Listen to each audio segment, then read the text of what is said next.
Hey everyone, and welcome back to the channel. Today we're tackling a topic many of you have asked about: how to unblock 18+ content in Google Chrome. Maybe you've run into some filters that are a little too restrictive, or you're just looking to get the full unfiltered internet experience. Whatever your reason, I'm here to walk you through it step by step. We'll be adjusting a couple of key settings, both within Google Search itself and deep inside Chrome's browser settings. Let's dive in. First things first, let's open up Google Chrome and head straight to google.com. This is our home base for making sure our initial search settings are just right. Now, once you're on the Google homepage, our first big task is to turn off SafeSearch. See, SafeSearch is Google's way of filtering out explicit results, and while it's super helpful for some situations, it can also block content you might legitimately want to access. So let's make sure it's not holding us back. To do this, look up in the top right corner of your Google page. You should see your profile picture or an initial there. Go ahead and click on that. This will bring down a menu with several options. From that drop-down menu, you'll see an option for SafeSearch. Click on that. It's usually pretty clear to spot. And here's the really important part for this step. Once you're on the SafeSearch settings page, you'll want to click on Off. This explicitly tells Google you don't want it to filter your search results anymore.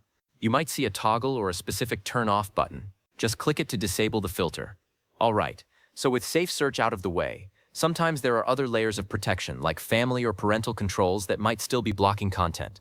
Now, these are usually set up outside of Google's immediate search settings, often at a system or network level. If you've got those running, you'll need to disable them separately. Think of it as checking your computer's own settings or your router's parental controls if you're still seeing blocks after turning off SafeSearch.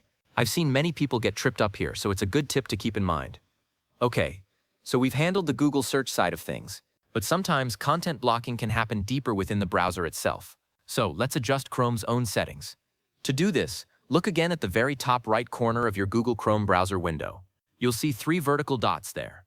These dots are your gateway to Chrome's main menu and all its settings. Go ahead and give them a click. From that menu that pops up, find and click on Settings. This will open up a new tab or window with all of Chrome's configuration options. Now, on the left-hand side of the settings page, you'll see a navigation menu. We need to go to Privacy and Security. This section is where Chrome manages how it handles your data, website interactions, and network security. Within Privacy and Security, you'll find another option called Security. Click on that one. This is where we get into the nitty-gritty of how Chrome connects to websites and protects you from potential threats, and crucially, how it might be filtering content. And here's where we make a big change if you're still running into blocks. We're going to look for the DNS provider section. DNS, or Domain Name System, is like the internet's phone book, translating website names into addresses. Some DNS providers offer content filtering at this level. To remove or change these content restrictions, we're going to choose a different provider. You'll want to select Cloudflare from the options. Cloudflare is a widely used, fast, and generally unrestricted DNS provider that won't enforce content filters by default.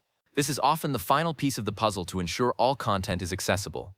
And there you have it. By adjusting SafeSearch in your DNS provider, you should now have a much more open internet experience in Google Chrome. Remember, if you're still facing issues, always double-check any external parental controls on your computer or router. I hope this was super helpful for you all. If you found this guide useful, please hit that like button and consider subscribing for more helpful tech tips. Thanks for watching, and I'll see you in the next one.